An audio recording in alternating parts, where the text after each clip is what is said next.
So many people will basically make money, they will not able to multiply the money. So Peter, in your opinion, what are the biggest mistakes that startups make in their first year? Common mistakes that most entrepreneurs or startups actually make is they try and that's when they fail. Who is Peter Cardoz? Is he a myth, a vision? Of course, he could be a myth for people living in the fantasy world, but if you're in the real world, I've always built organizations. Of course, my first business venture was fruit mango business. You're right, a mango business. Yeah. Peter Cardoz is an entrepreneur, business coach, investor, and the founder of the successful company Plan My Firm that helps young entrepreneurs set up their business in UAE. When you ask me that why Dubai, look at, they don't even have personal tax. So it means everyone who makes 5,000 or 10,000 straight away put 10,000 in his pocket. You've had more than 300 clients. What would be your most unique client success story? I've heard of many. Of course, now I can call him a client, but before he was just a car broker. I sell used cars. And then I said, why don't you build the proper business in a formal way? He said, I just have 5,000. I said, do you have the courage to repay if I support you? Believe me, Azan. And today is one of the largest car auction company. Wow.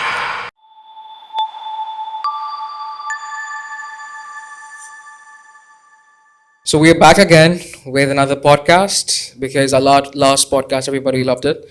And today I am with the man, with the vision behind the company Plan My Firm, Mr. Peter Cardoz. How are you, Peter? I'm superb, Azan. I mean, how are you? Amazing. Perfect. I mean, I really love the work that you're doing right now for Plan My Firm and spearheading the marketing department and have created so much of attraction towards the brand. I see a lot of budding entrepreneurs messaging me, messaging the Plan My Firm handle, and they would like to do something. I mean, I love the energy that you're creating behind the brand, and the energy, the brand itself is an energy hub.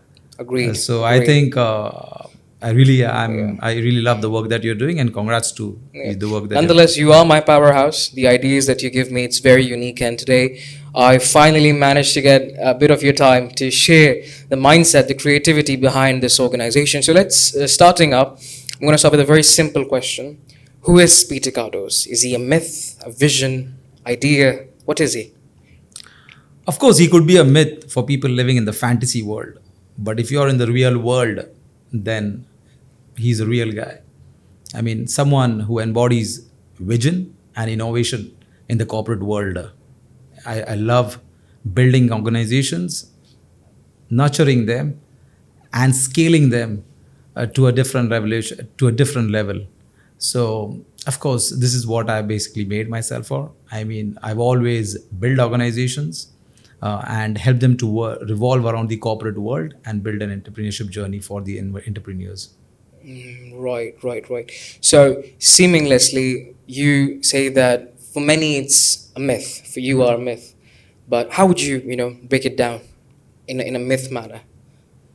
I mean, it's not a myth manner. Again, I'm saying that it could be a myth for people, again, I'm saying, who's fantasizing entrepreneurship. Right. But if they really want to perform in the journey of entrepreneurship, then they will have to come and join our hands. We will make sure that we will handhold them.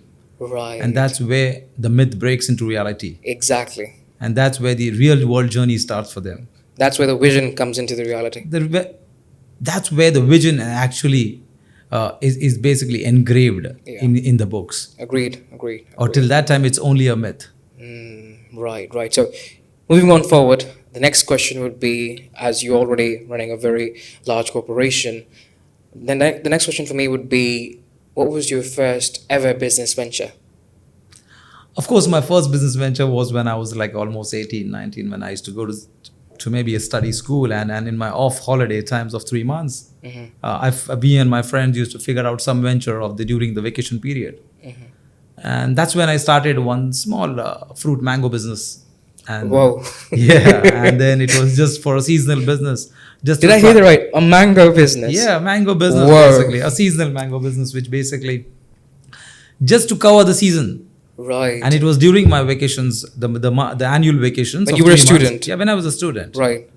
And that's when I basically started my journey. Me and my friends said, okay, the hawker mango business looks very unorganized. Why don't we organize it for the malls? And then that's where myself and my partner both capitalized the company with 10,000 rupees, made 20,000 rupees, went to one of a trader who's basically an agriculturist, he gave us a bulk of almost 50,000 rupees of value of good, and we sold that for 1 lakh.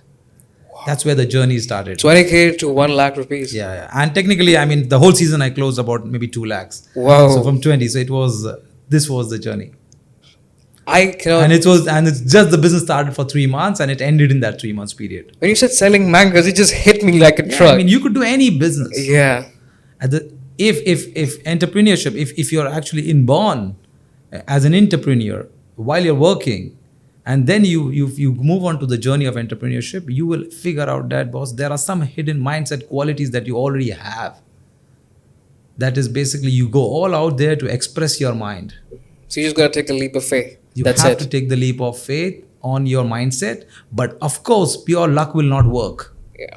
You will need to acquire the skill set that are required to live in this universe, in this corporate world. Yeah. So that seemingly made Plan My Firm come into existence. That No, mindset. Plan My Firm was a long journey actually. Yeah. Plan My Firm before, I started my career in UAE about 15 years back, and then technically before I launching Plan My Firm, I worked for another law firm, a legal consultancy basically, where I worked for almost about 8 years as a partner. And Plan My Firm just started about 6-8 months back. Right. And where basically I felt that I used to meet a lot of entrepreneurs on legal matters, but I found that they had problems much more than the legal issues. They never understood how to basically formulate a partnership. They did not know what documents are required in terms of building up an organization, or maybe building up a resource system in an organization. And I felt that the problems were much beyond. And that's when I said that if I get the entire support system under one wing and help the entrepreneur to expand only from a business development standpoint, then what will be that? And that's when we said that fine, entrepreneurs wanted licenses, they wanted compliance issues to handle, they wanted the financial matters to be taken care, they wanted a place of work, and if everything, they wanted even marketing, they wanted tech support, and if everything comes under one wing, and if this could work as this back-end support system by an organization, and they could only focus on the real journey of an entrepreneurship of building the business by meeting clients and developing and selling their services, then it could be a profitable and scalable business. Indeed. It's only so that the support cost could be very low and yet not absorbing your time. Right. Because today in Dubai, time is money. Agreed. And how do you use that? Most of your time as a promoter of the business or as an entrepreneur to that business should be spending time in developing clients. Agreed. But on the contrary, you're so busy investing so much time in organizing systems for the company. And finding vendors. In finding vendors. Yeah. Yeah. And then managing employees. Yeah. Managing the cost, managing the process. When will you grow? Yes. Agreed. That's a solid question. Agreed. So I'll give you the example of one of my friend actually. He came to start up a restaurant in Dubai. He came with a capital of $500,000 and he wanted to start a restaurant. So he met this multiple vendors and then figured out that he had to do this. He was involved so much in doing the process of the license, getting the vendors of the interior works, finding a place to start the restaurant. And in all this journey and getting the civil defense approval and all the approvals that is required to basically functionalize the restaurant. And it all took him about 8 months till the restaurant starts. And once, because he was doing himself, he did not meet any expert. So his job actually was there to prepare the food and sell the food. Right. But on the contrary, he was involved in so much of operational work. Again, So if he meets a professional partner, he basically can set up this whole process in a matter of 1 month. But on the contrary, because he wanted to do himself alone to save cost, cut corner here, there, he tried to do himself. He lost 8 months and till he really starts taking up his business or selling cooking food, basically it was almost a renewal to the contract. And that's where he decided that, boss, I'm not going to renew the contract because I didn't make money for the whole year. And that's how he closed the restaurant and he left back. Right. And you see the experience for him because he did not meet professional people. Agreed. Okay. And he also So lost my a lot of advice will capital. be that, that anytime go meet some professional vendors and then start. But you don't waste too much time in learning because the learning curve will cost you a lot of money. Agreed. It will. But again, you could have done that in India. You could have done that in Manchester, anywhere you wanted. Why Dubai? What does this place have? I mean, Dubai. Dubai is right now at the melting point. Yeah. Where basically, of course, it's at a no. I mean, Dubai is as a melting pot right now for the global businesses, Right. because it's the hub which has the best ecosystem around Yeah. entrepreneurs. So my advice. So basically, Dubai. If you see Dubai as three aspects of Dubai. One is the ease of doing business, in terms of registration of business, the taxation, and the ecosystem around building a business. If you see, all these three factors are so favoring the entrepreneur that from day one you could actually start a very tough journey, which could be very difficult in other parts of the region. So if you say, I mean, coming from back home from India, I mean, starting a license in India would be very easy, but the taxation system is so complex. Agreed. So restricted. Yeah. So and again, one is filing the tax return. Secondly, even could it be declaring your tax income? The whole process is so cumbersome that you will need every time a professional to be part of your system. Right. And all these professionals keep sucking money out of you. So where's the money that you really make? Agreed. Agreed. So as a solopreneur, when you want to start up the entrepreneurship journey, I think you would like to keep the cost very low. Yeah. And how do you keep that cost very low? By entering or by basically tying up with low cost operation teams. Agreed. Or to be a part of a network or an ecosystem that helps you and benefits you.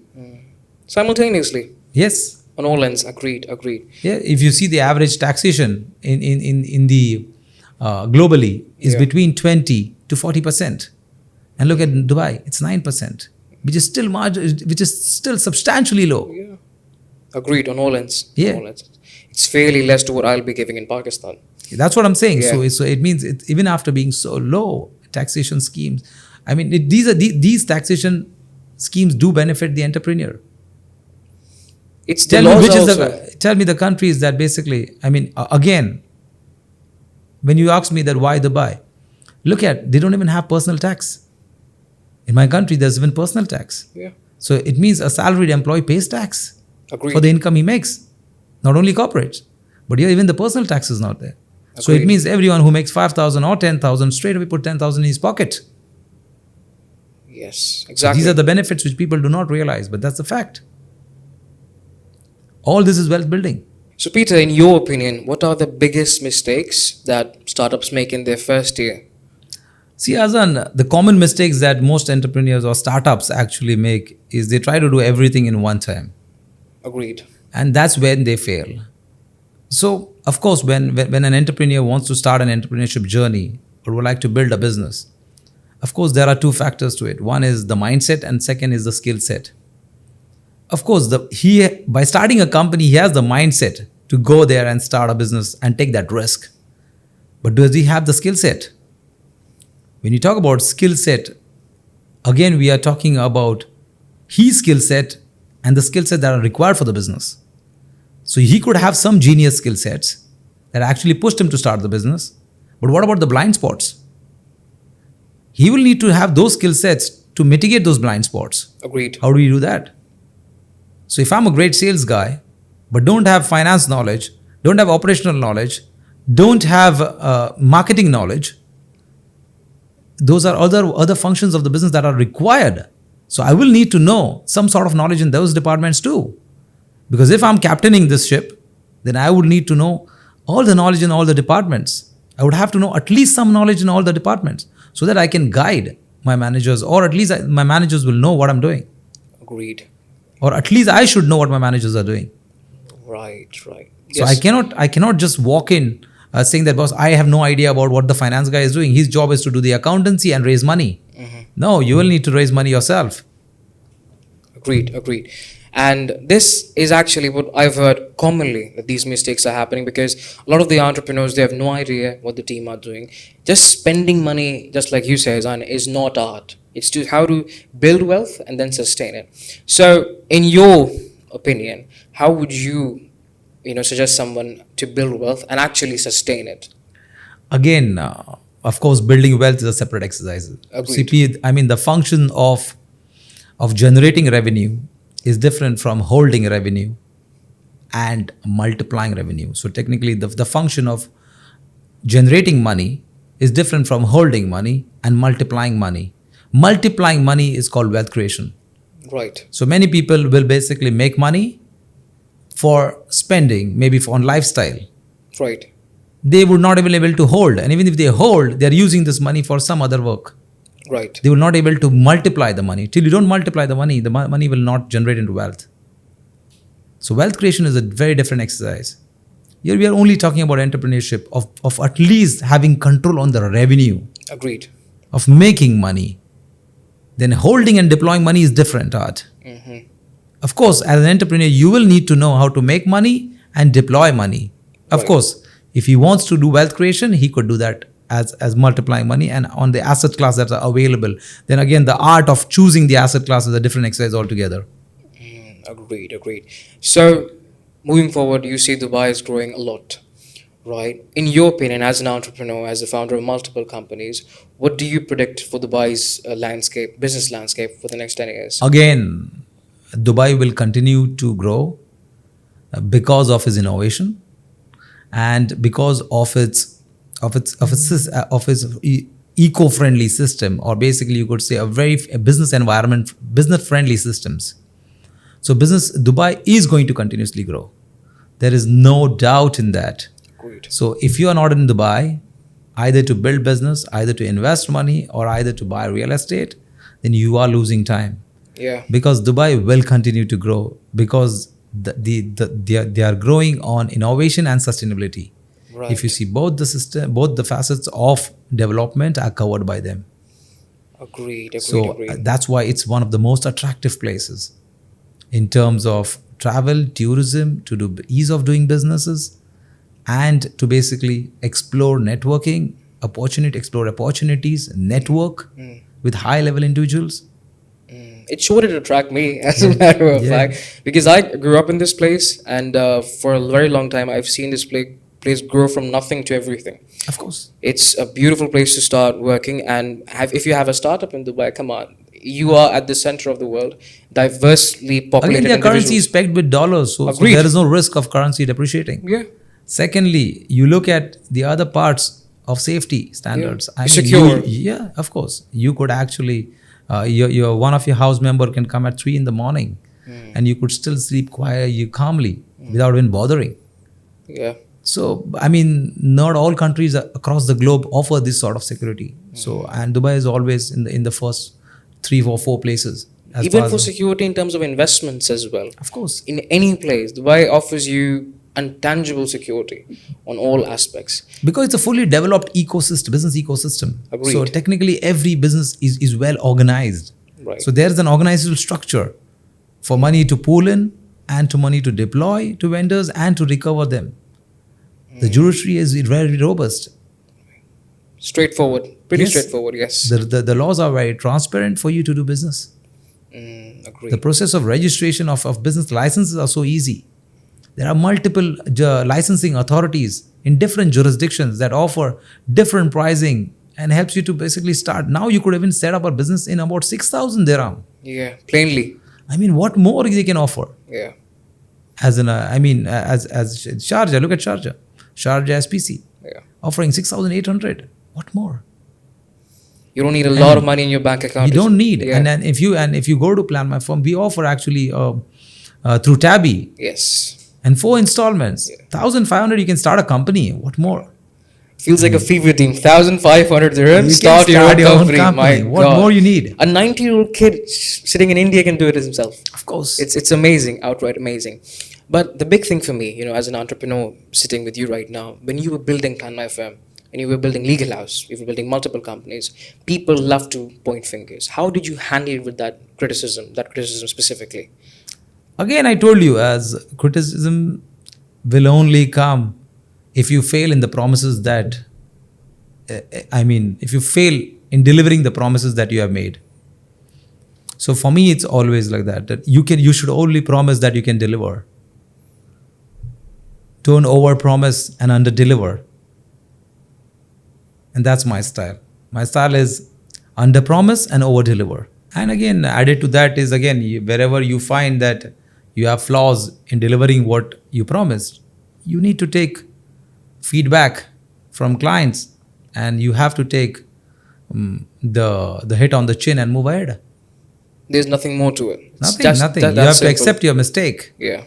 and you will have to apologize for things that you basically committed to them and couldn't deliver, and make sure that you refund their money so that the relationship continues to remain healthy.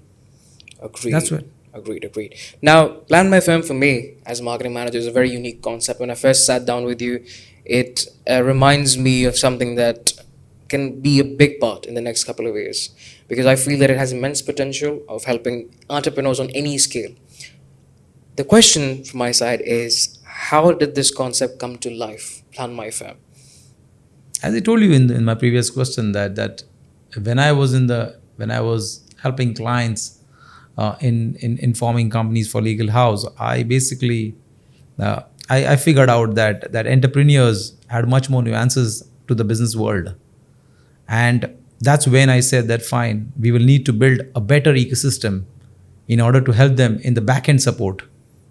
And that's when I said that Plan My Firm will be an organization that will handle all the functions of the business.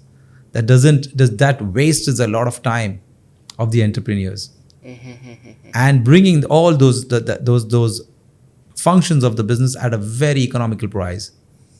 And that's when we said Plan My Firm will be a support to all the businesses that will form in UAE, and how we will help them to move. In hindsight, it is a very simple idea. It's a very simple idea. Yeah. What does a businessman need? Yeah. An entrepreneur, what does he need? He need a license. Yeah. He need banks. He need a place to work. He needs some residence. He needs tax support. We got it all. We have everything. He needs marketing Yeah. support. And he needs some technology support. Agreed. If all these things are basically taken care by one entity, and that too as a very competitive price, then what he needs to do? He just needs to promote his business by meeting new clients and selling his products and services to those, by offering to those clients. That's the only role. The entire back-end system is managed by Plan My Firm. Now he has a portal to manage all these things. How do you do it? It's pure and What simple. more you need Yeah. It's all as an on entrepreneur? fingertips. If this was with me a decade old back, maybe I would have multiplied my wealth maybe 10 times of what I am right now. Agreed. And not only wealth, but in terms of knowledge or ideas, or I would have been a co-founder in many companies by now, because a lot of time was spent in terms of building the team. A lot of time was spent in nurturing the team, taking in resources and handling and learning the tax system, learning so many other tech systems, which I did not want to waste. I was not interested to learn. And Plan My Firm actually automates the whole process itself. Yes. So the manuality of the very business, it's gone. 100%. So you're just coming to work, you're just finding how to generate revenue. And also, the most important is the place of work. Agreed, yes. You are with entrepreneurs. Today you are looking for a networking event. Boss, the networking event is every day with you. It's at your doorstep, literally. Every day you're you're meeting almost 30, 40 entrepreneurs in our co-working places. Now you can collaborate with them as vendors, as customers, as colleagues, and you could basically keep selling more. Agreed. Now, you've built multiple companies, and coming up with personal, how do you manage the work-life balance? It must be a bit harsh, do you think? Again, it will be very, maybe you laugh at it, but the fact I'll tell you is that, of course, I have more than about 300 clients, and most of my clients only are my friends. And either they are my friends or they are my vendors. I don't have any friends in my personal life beyond my business. It becomes difficult because one is that you share a very close relationship with them. So they trust you, they buy services from you, and you buy services from them because you share the same rapport with them. And that's how they become your very close colleagues. And so I don't have to go beyond my network Right. to It's all basically right find there. friends and to find happiness, because I find happiness in meeting my clients only. Yeah. There's a word around the office that Peter lives and breathes corporate. That's his life and death. He will, and when I first met you, that caught me right there. I remember you saying, Azan, there's nothing beyond for me than Plan My Firm. You realize. Yeah, for me, it's all about Legal House. It's about Plan My Firm, and it's all about this. I breathe every day. Yeah. I make sure that my clients, who, of course, my partnerships are very strategic in terms of relationship. If you have trusted me, then every problem of yours been my problem. Give and Then- take. Yes, and that's it. And I respect that relationship. And you're very on board with everything. I call you 1:30 a.m. in the night and you pick up, boss, I have a great idea. Azan is like, okay, boss is like, Azan, do it. Just take action. So this mentality, how did you bring it up? You know, the ability to take action right then and there. Yeah, because most of the confidence has come because of my long entrepreneurship journey, where I have basically figured out a lot of nuances in the entrepreneurship journey, where basically I figured out that this is the right decision. And my instincts are also very strong in understanding, boss, whether this is right, wrong, or what you feel. I get those instincts. Right. And when I get those instincts, I understand that fine, if this is a great idea and it's coming at this cost, let's go for it. Decision making is a very key aspect in business development, in any business building. It's one of the most important, because you have to be very fast in making decisions. If you sit on a problem and keep hatching it, it will burn you off. Agreed. So you've had more than 300 clients and now we're growing, mashallah, as well. What would be your most unique client success story? I've heard of many, but I want you to share the most unique. Of course, I have a unique story where one client, of course, now I can call him a client, but before he was just a car broker, or he used to come with different clients to set up companies in our offices. And when I met him, I asked him that, what do you do? And he says that, sir, I actually I sell used cars. And I said, okay, what do you do? He says, I sell them and I keep some cars in Jadaf, and on Dubizzle I sell it, of course, on privately. And then I said, why don't you build the proper business? Why don't you take a proper license and regulate this business in a formal way? And he says, no, sir, I don't have this 30,000 bucks. I said, how much do you have? He said, I just have 5,000. I said, do you have the courage to repay if I support you? And he says, of course, sir. I said, okay, I will set up the license for you. Give me this 5,000. I will pay the balance 20,000. How much months? Can you pay me every month in 4 installments? 5. Believe me, Azan, in 2 months he got the 20,000 back. And today he's one of the largest. He's one of the largest car auction company, which has more than about 300 fleets right now with him. Wow. And this entire journey actually just started when I just handled his idea. And today he's of course he has very high gratitude towards me, and he's become a very good friend of mine. For you, it has always been, even internally in the companies, to just take a leap of faith and just do it. You keep on thinking and you keep on dragging stuff. So what I've learned from you in the past couple of months is to just take the action and do your best, and the results will come by themselves. Again, my question is, losing time is the biggest risk that you take. Agreed. And especially in a speed market like Dubai, and something that is fast moving. Losing your time is a loss of opportunity. Agreed. If you have an idea and if you think that this idea is going to work, let's build it into a business module and figure out what initial capital you can put in. Once we know that you can put this capital, then we figure out from where do we get the excess capital, more capital that's required. And let's build that business around that idea of what we can offer. Then whether this business can be offered maybe physically, it can be offered digitally, then let's figure out the whole journey. What licenses are required? How do we attract investors towards this idea? All this is a business journey. Agreed. But the initial step is to take that first leap of faith on your idea. Yes. And I always tell the entrepreneurs that, boss, you need to dream big. Dream. You need to dream and dream big. And once you dream, dedicate your life to build that dream. Agreed. Because somewhere in your journey, there are other people also believing your dream. Agreed. And that's how they have chosen you to be their boss. So Peter, what would be your biggest inspiration? See, Azan, of course, I entered the field of entrepreneurship, or I always wanted to build a business. When I moved from Goa to Mumbai, actually in 2003. And that's when that time my biggest inspiration was a gentleman called Dhirubhai Ambani, who was actually the late father of Mr. Mukesh Ambani. Yeah. Of course, he has the stories from rags to riches, where basically an average middle class or lower middle class individual basically who has built in a conglomerate across Asia and have built multiple businesses in every industry. Could it be the telecom? Could it be the petrochemical? Could it be the textile? I mean, how he built this from a dream to reality. And today, his entire generation basically is enjoying these benefits. It's not because he had all the resources. No, he had the idea. He did not bother about his current situation. What he believed was what he wants to do.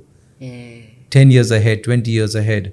So when you build a business, it's like giving birth to a kid. Agreed. Yeah. And so you have to plan a 3 years, a 5 years, and a 10 years vision. Without having a vision, you don't know where to go. And only once you figure out this vision of where you are and where you want to go, how much money you can deploy in this vision, that's when you will able to calculate the pathway. Agreed. And that's where my complete inspiration was from Dhirubhai Ambani, and I was really living that. And that's where I read all books around him that actually inspired me, and yet he will remain a great inspiration in my life because the way he built India's story is a great inspiration for every budding entrepreneur in that region or across the globe. Seamlessly, who hasn't heard about him? I mean, Dubai has been home to many of such entrepreneurs, such as Rizwan Sajjan, Of course. and he's very big right now. For me, I mean, Peter, you can see Rizwan Sajjan on most of his channels or Yeah. maybe on his Instagram handles. He tells about his story. yes, And how he basically started his life in Mumbai, and today he's one of the billionaire, yes, and you could see what he's delivering in Dubai on a daily basis, and people have trusted his brand, people have trusted his idea, people have trusted his products, agreed. and he not because who he is, it's because he was able to fulfill every promise that he gave. Agreed. But people actually, the way you say to me, Azan, that people want a vision, an idea, that only selling alone won't cut it, Azan. You have to be larger than life when you're talking to an individual.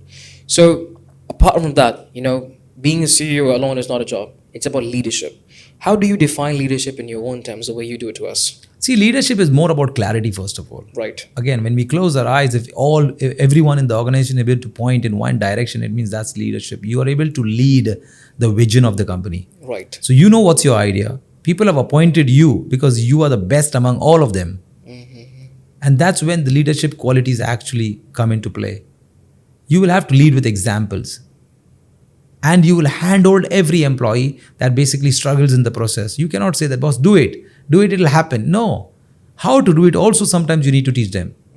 And that's where the journey happens. You will have to handhold them till you actually leave their hands independently. And that's where the leadership was different. I always believed in this leadership of handholding, nurturing my teammates, and then leaving them independent only once I know that they can walk alone.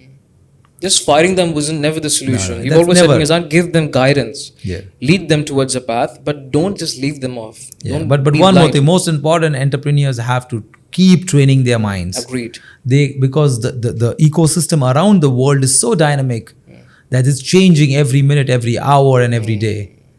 So you will need to keep educating yourself. You will need to understand the current ecosystems that are changing. You need to understand the laws that are evolving. And you will have to, that's how only you could basically lead as a leader in all that pack. Specifically in Dubai, if you don't evolve, in very simple words, the competition will eat you. No. You have to be one step ahead. You will be irrelevant. Yes, agreed. You will be irrelevant going forward in the way AI is taking over, Chat GPT is taking over. You will get irrelevant if you're not embracing technology. I mean, digital technology or digital ecosystem is the game. Agreed, We'll yes. be sitting on Instagram podcasters because digital ecosystem is the game. Perfect, yes. And that's where personal branding matters. Agreed. And we've seen you pop up on Instagram feeds personally. So, so that sums up all the conversation. Wonderful time talking to you. Yeah. I really want to do it again. But inshallah, maybe in the future we'll have you. come with some part. We'll come with some of our clients on our podcast and showcase them their entrepreneurship journey, how it was very unique. Of course, mine was a unique one. I mean, as a small story, I would like to tell you. In fact, I was destined to be in UAE. One day I walked towards the church. I mean, and the priest just asked me, "Hey Peter, you don't come to church. And I said that, no, Father, I'm so busy in audits and some other stuff of my work that doesn't allow me to come to church. And he says, okay, I know, but you did something in law and finance. Give me your CV. I just want to send. And he sent my CV to a company in Abu Dhabi. It's called Aliyah Group, which is the distributor of Coca-Cola all over UAE and Oman. And the next day I get a call and they offer me a salary of 5,000. And I say, fine, and they liked my CV. I took up the offer and they said, send me your passport. And I said, I don't have one. And they said, what? You don't have a passport? Why did you apply for a job? I said, I didn't apply. The priest applied. Yes. And that's when I joined that company. And then I went to the priest. Priest said, Peter, you don't have a passport. I said, no, Father. He said, okay, go to France. You said, oh my God. He said, go to Francis and he will help you. Tell him that Father Lawrence will send you. I went there. On the 5th day, I got my passport. On the 6th day, I sent it. On the 8th day, I got my visa. On the 10th day, I was in Abu Dhabi. And working. And working for a firm. And I have not even resigned from my existing company. And my existing company is saying, we need some reports. I said, sir, I'm in Abu Dhabi. They said, what? Vanished. Oh my God. And I'm resigning to them, Yeah. on my email. I'm saying, sorry, sir. Yeah. I got a job in Coke and all this stuff. And, got a job in an Aliyah Group. And I can't leave this offer. In hindsight, we can say, I never thought that you had an interesting background, but when I talk to you, these things pop up, it blows my mind away. Seriously. Yeah. So, well, that sums up. Thank you. Maybe, inshallah, soon we'll be sitting down again. Soon, yeah. All right? You have Okay. a grand day, Peter.